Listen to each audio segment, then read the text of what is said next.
Hello, Augusta, can you hear me? Yeah.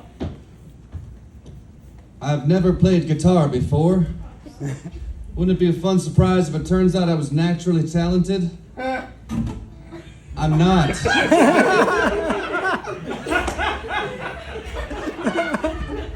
I'm not a very musical person, but I do know one song. It's near and dear to my heart. My grandma used to sing this to me at bedtime.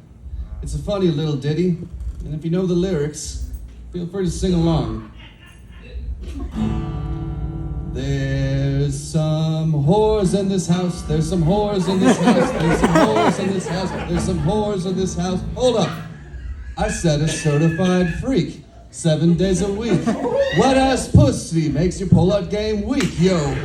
Yeah, you're fucking with some wet ass pussy.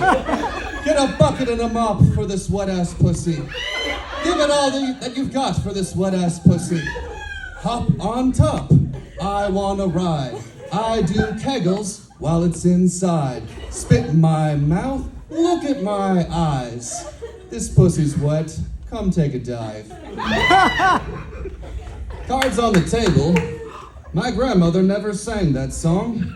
My coworkers said they would only show up tonight if I sang WAP.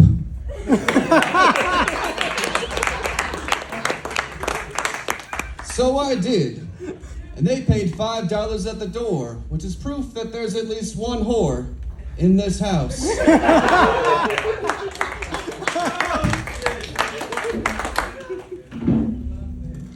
That song is from 2020. That was 3 years ago.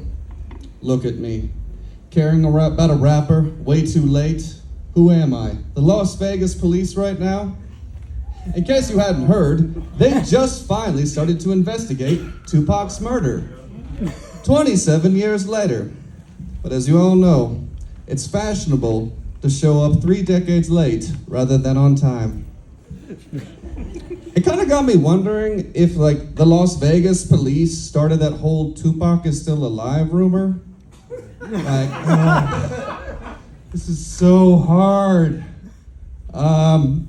Hey guys, he's still releasing music. I think he faked his death. Probably on an island with Elvis and Biggie. Let's stop looking. If we learned anything from this senseless tragedy, it's that the best way to get away with murder is to kill one of the most famous human beings on Earth in a major American city with dozens of spectators. It's the perfect crime. Let's just be honest though, not all murders are created equal. Tomorrow, if someone murders Taylor Swift, this whole country is going on lockdown and our borders are shutting down. Be honest with yourself, you know it's the truth. As I said before, I'm not a musical person. In fact, you could say that I'm talentless as a musician. But part of the human experience is being forced into situations in which you have to sing. For example, I'm in the Army. You're welcome. When I was at the promotion board, a board member was like, okay, Barlow, sing the national anthem. I snap to position of attention and go, oh, say, can you stop? We trust you know the lyrics, but we love America too much to let this go on. Next question. I have voluntarily sang before in my life. When I was in high school, I joined men's a cappella because there's no better way to let your classmates know you are still a virgin than to join an a cappella group. I auditioned, and afterwards I went to the director and I was like, what section am I in? What's my range? And he goes, okay, I'm gonna need you to like stand in the back and every couple of minutes just make a sound. I'm like, I'm a beatboxer? He's like, no, you're white noise. Which, by the way, would be a really strong stage name for me. Although, I have often wondered what my rap name would be, and there's a website called rapnamegenerator.com. The only thing they need you to do is plug in your name. So I type in Peter Barlow, and it automatically generates Dingy Cracker. It's like, how did they know? I'm gonna leave you with this story. Earlier this year, I was cast in a musical. Like, out of the blue, this woman calls me up and she goes, listen, I saw your set.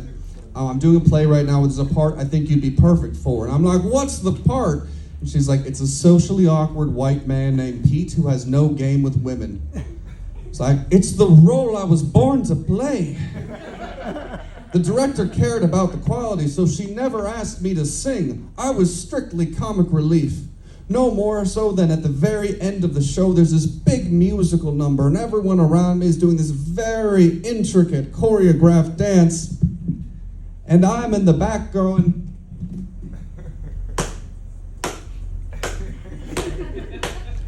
And then one of the characters grabs my hands and forces me to clap in sync with the music.